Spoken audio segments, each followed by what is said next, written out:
Deus existe? A lógica e filosofia poderiam resolver esta questão?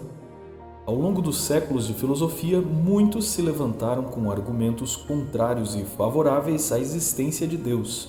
Vamos testar os chamados argumentos ontológicos, que se definem como a priori, expressão que usamos para conceitos adotados independente de qualquer existência sensorial. Entre eles, o argumento no qual Deus é possível e existe, pois ele é maximamente grande e concebível em qualquer universo que possa existir. Limitamos ao conceito do Deus monoteísta, fora do tempo, espaço e matéria, eterno, autoexistente e criador do cosmos. Bem-vindos ao canal Observatório 7 e à série de estudos sobre Deus. Veja nas playlists todos os vídeos deste e outros temas. Inscreva-se em nosso canal e acione o sino de notificações para receber outros vídeos sobre Deus, teologia, filosofia e história.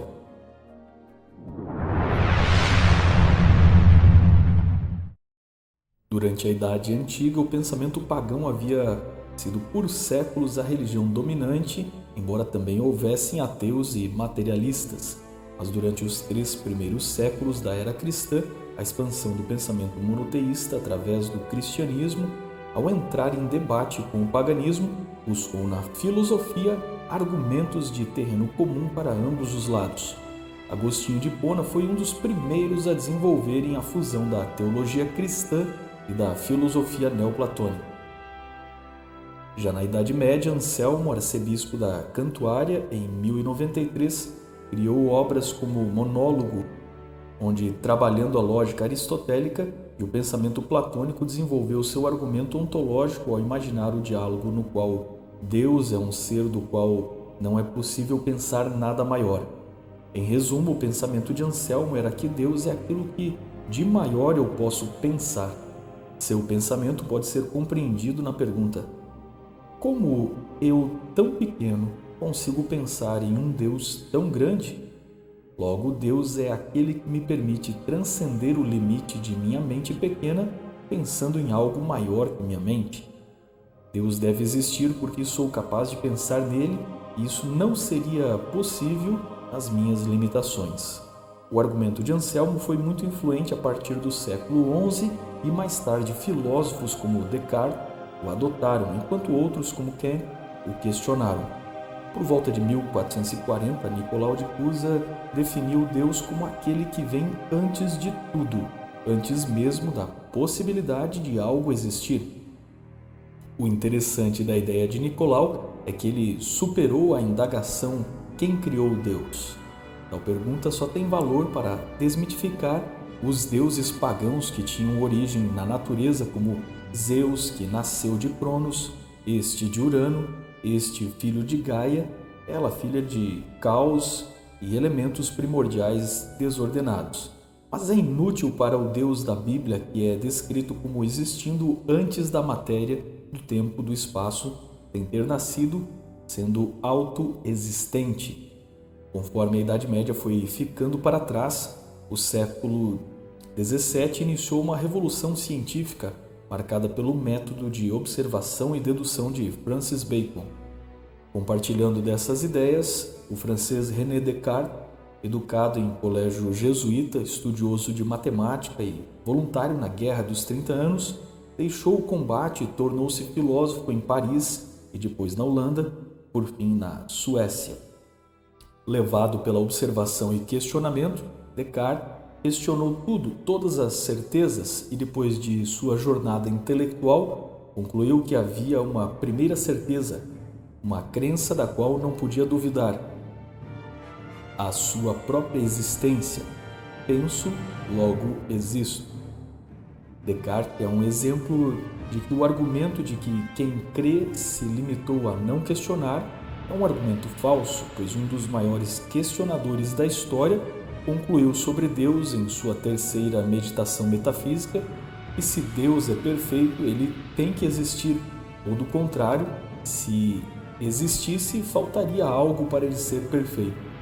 Seu argumento seria: já que sou imperfeito, eu não poderia deduzir ou imaginar a perfeição se Deus não existisse.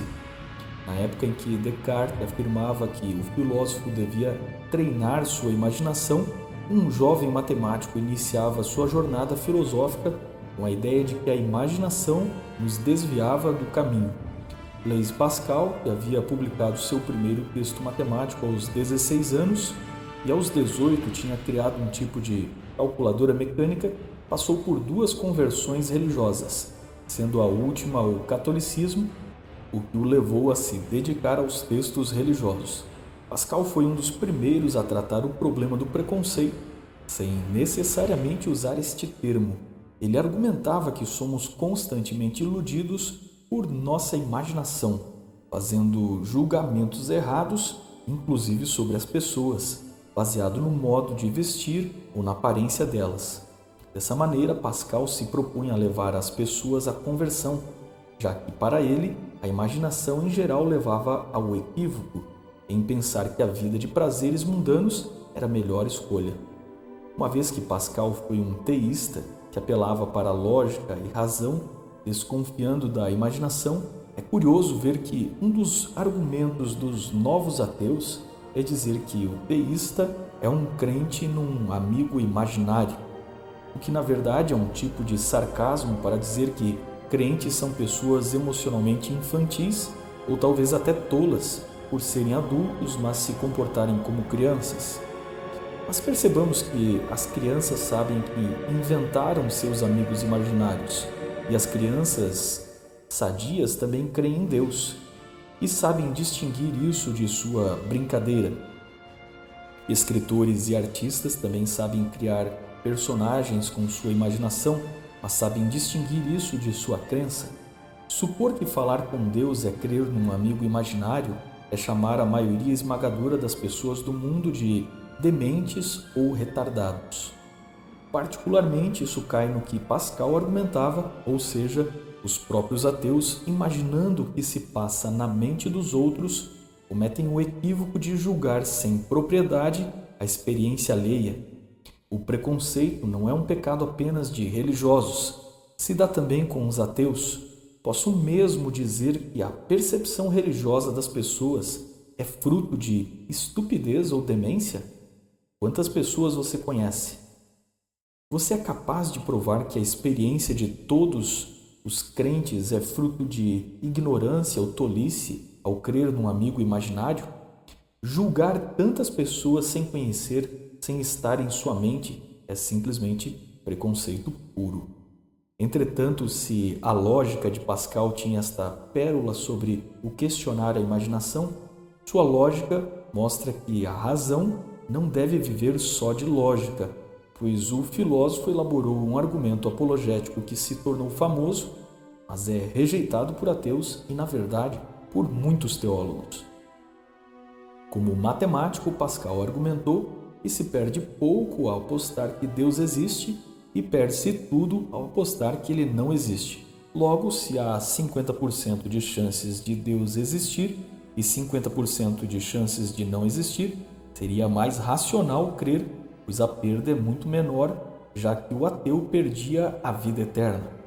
É claro que Pascal, no máximo, provaria uma possível vantagem e não necessariamente a existência de Deus. Ateus costumam questionar como a aposta de Pascal pode saber qual é o Deus certo para crer num céu e inferno desta determinada divindade. Mas o problema é que a aposta não é entre um teísta e um ateu, é entre um católico que considerava a Igreja Católica a fé salvadora e um ateu. Na verdade, é o próprio cristianismo e não o ateísmo que refuta a proposta de Pascal.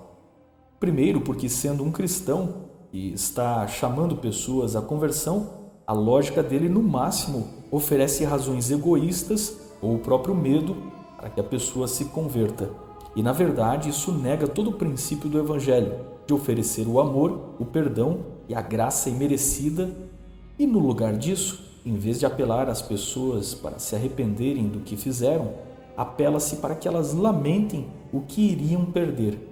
Isso não é evangelho da graça, é evangelho do egoísmo.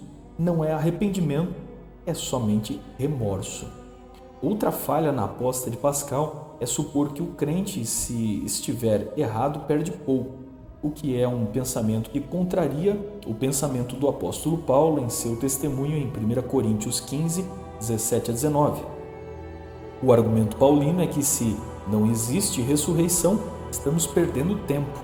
Paulo não trocou sua vida irreligiosa por uma aposta, ele trocou por uma certeza.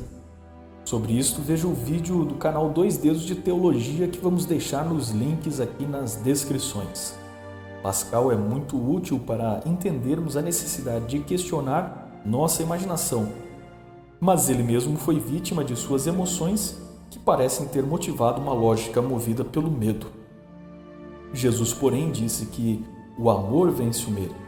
A filosofia e a razão entram dentro do que chamamos de revelação natural, mas ela sozinha pode ser falha, ainda que você crie em Deus. Só com a filosofia seria fácil fazer coisas certas por motivos errados, até que os motivos errados tornassem o certo em errado. Isso explica muitos dos erros da Igreja ao longo dos séculos. É por isso que o monoteísmo se tornou também uma religião do livro, ou revelação especial, onde se estuda a palavra de Deus revelada em linguagem humana, somando todas as demais revelações que o homem possa ter na natureza, na sua razão, na sua emoção e na lógica. Mesmo na religião do livro, observamos que a lógica levou as pessoas a fazerem coisas erradas, tentando fazer as coisas certas. Seu erro estava em desconhecer a intenção e caráter de Deus, e por isso o cristianismo pretende que Cristo seja a perfeita revelação de Deus e toma sua vida como exemplar e não a vida de seus intérpretes ou seguidores. O alemão e também matemático Gottfried Leibniz foi outro que tentou explicar a existência de Deus pela filosofia. Sua teoria definiu Deus como criando o melhor mundo que podia ser possível, mas no qual chamamos o futuro de contingente ou indeterminado, porque como seres humanos finitos e limitados, não podemos ver o conteúdo. Desta forma, Leibniz concluiu sobre a existência de Deus, abre aspas, eu sou finito e não posso pensar o infinito. Então, como penso o infinito? Deus me permite pensar no infinito porque Deus é infinito. Fecha aspas. Outro pesquisador, agora um agnóstico, William James, dedicou sua vida aos estudos com pessoas religiosas. Ele leu relatos de centenas de místicos, entrevistou pessoas e escreveu a obra A Diversidade de Experiências Religiosas. Suas conclusões foram que o ponto comum das religiões é a crença no invisível em um mundo espiritual de onde o mundo visível tira valores. Sendo agnóstico, ele não podia concordar, mas como cientista, sentiu-se obrigado a reconhecer: Deus é real, visto que produz efeitos reais. Porém, queremos advertir que, na busca por Deus, tais argumentos ontológicos não constituem como uma prova da existência de Deus no sentido de uma prova científica ou uma prova cabal ou absoluta. A lógica investiga a dimensão do possível e não do fato. A lógica não prova que algo está acontecendo, mas prova que é possível. A lógica não prova que alguém existe, mas demonstra que, sendo razoável, pode existir. Já a ciência torna possível, por métodos, investigar possibilidades e reproduzir fenômenos. E como Deus não é reproduzível, Deus não é testável cientificamente, e a filosofia ganha imenso valor. A existência de Deus não pode ser provada no nível da certeza absoluta pela lógica, mas pode ser indicada no nível da razoabilidade e maior probabilidade. É por isso que quando o ateu Richard Dawkins diz que Deus é improvável e se existisse seria desagradável, ele demonstra duas coisas.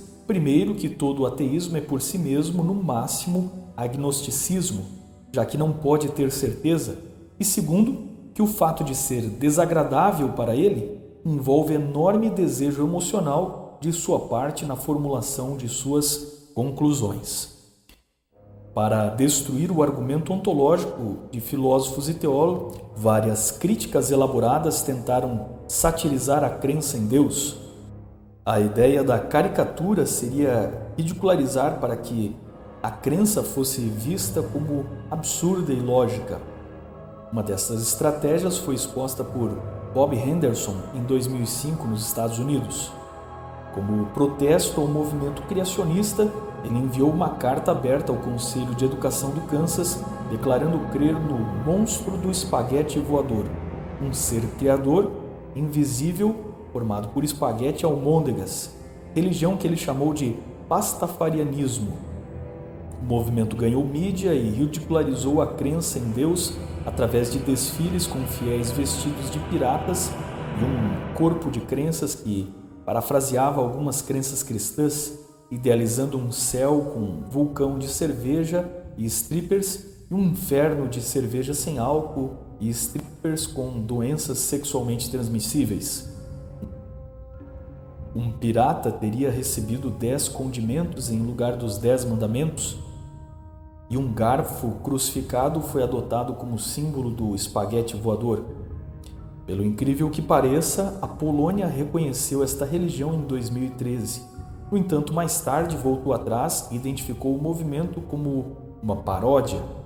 Entre 2015, Holanda e Nova Zelândia a reconheceram e adeptos da ideia no Chile e na Áustria lutaram na justiça por terem o direito de aparecer na cédula de identidade com um escorredor de massa na sua cabeça.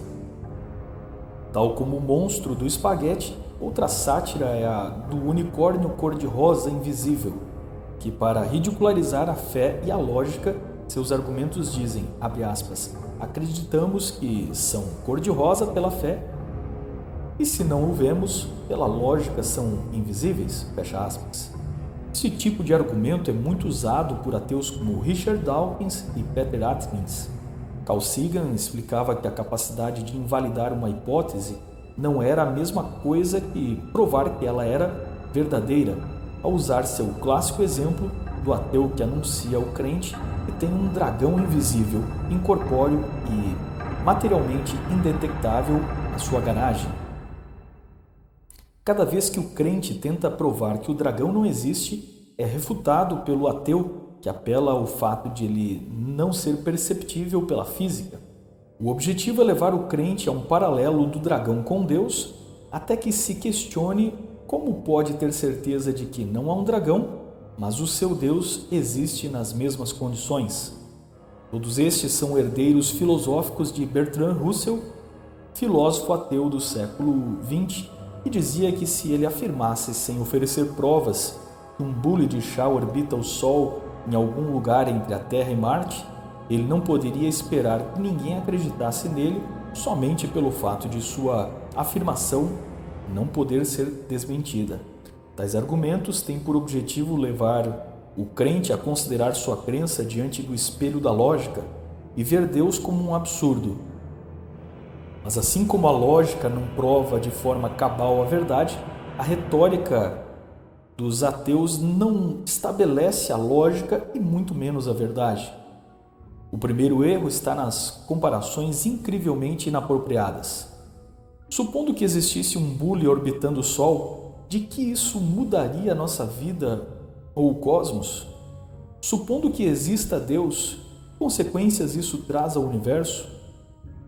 Agora compare Deus e o monstro do espaguete. Supondo que tal caricatura fosse real, se ele é de espaguete, depende de trigo, água e outros elementos que precisam ter existido antes que ele exista e, portanto, ele não pode ser o criador, pois depende de matéria para ser o que é. Se este monstro ou unicórnio rosa são, por natureza, não causados, atemporais, não espacial, imaterial, criadores do universo, então já não seriam nem monstros e muito menos unicórnios, mas independente do nome que derem, seriam Deus num conceito eterno e incorpóreo, sem limitar-se a derivados da farinha ou a animais fantásticos.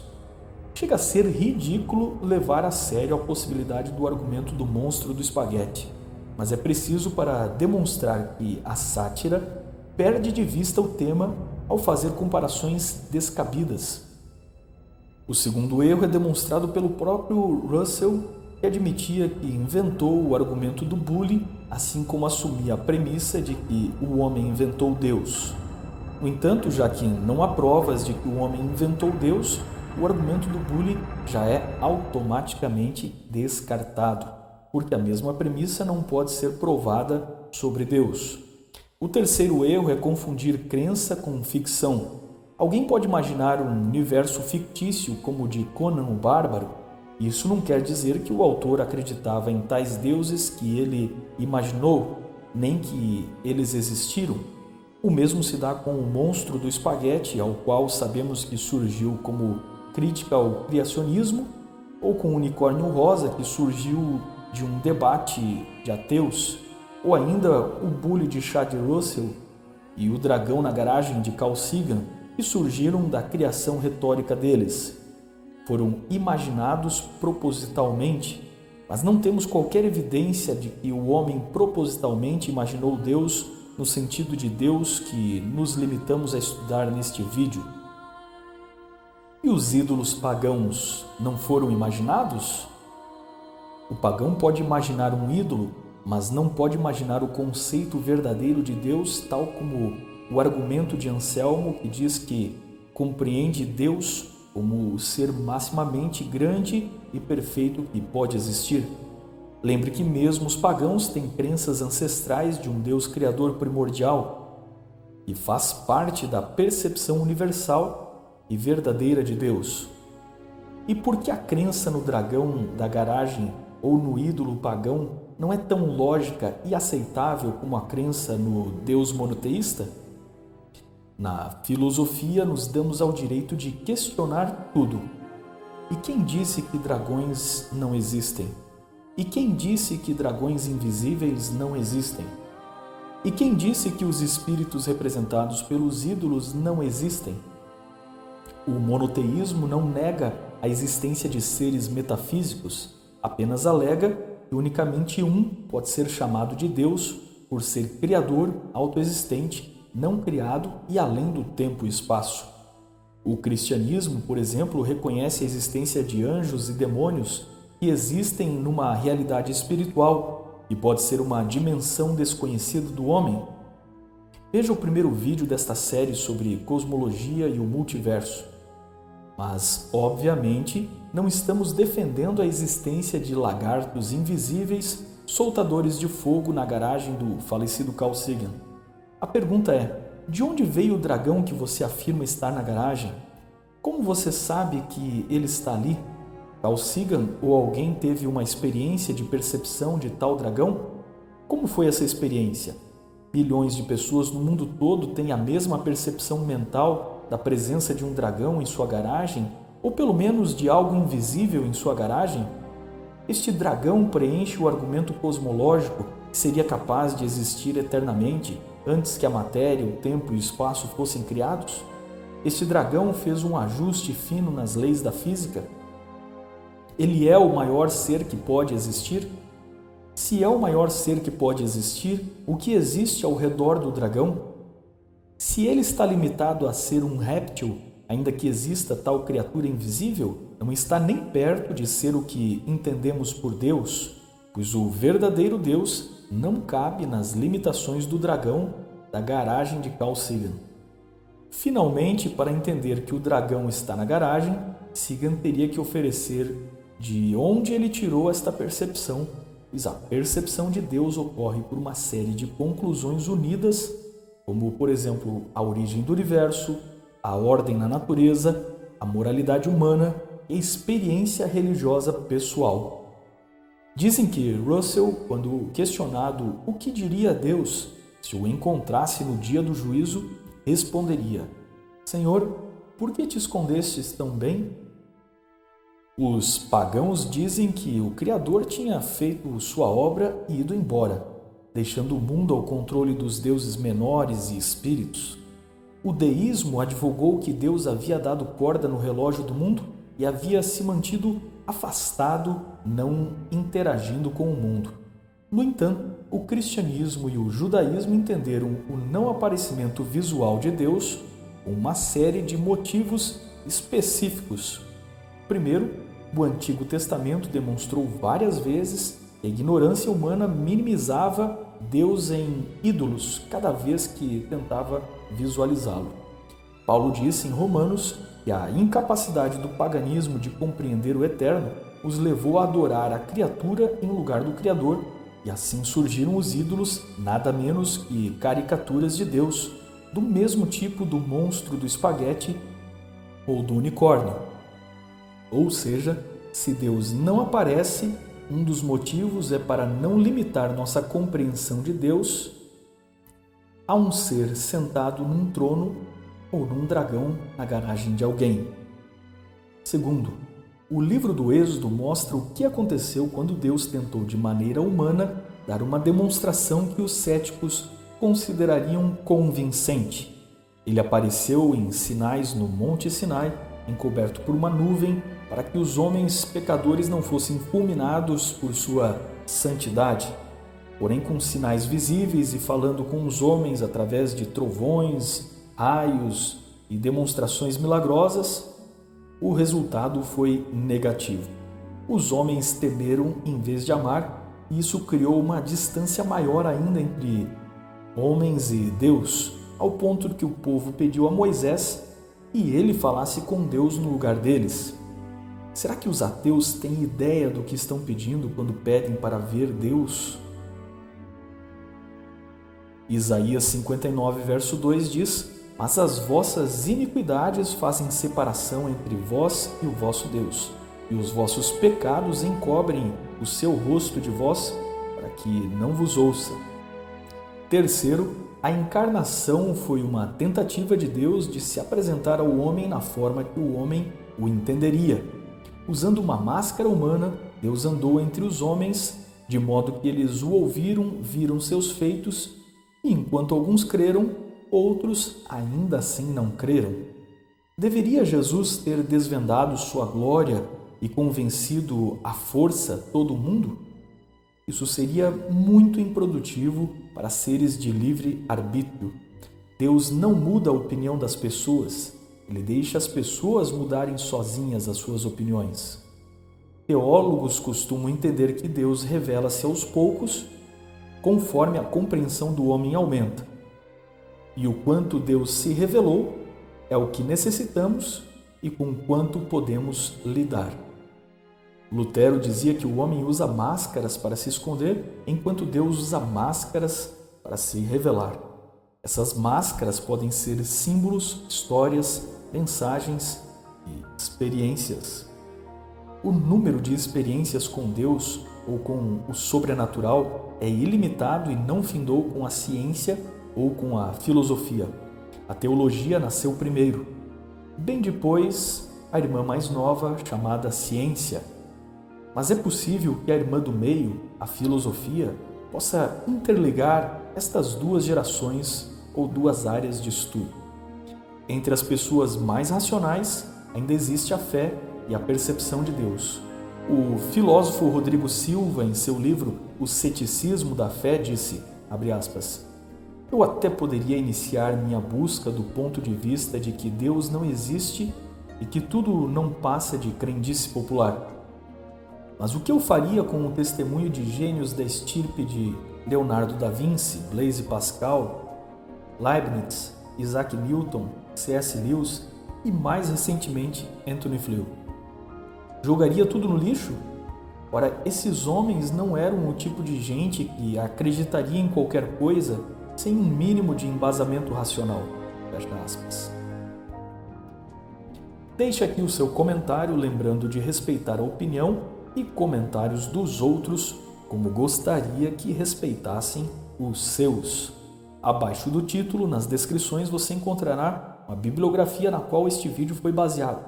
A dica de leitura deste vídeo é o livro O Ceticismo da Fé, do arqueólogo e filósofo Rodrigo Silva, pela editora Ágape. O autor aborda questões como por que Deus se esconde e onde ele estava durante as tragédias humanas. Até o próximo vídeo, aqui no Observatório 7.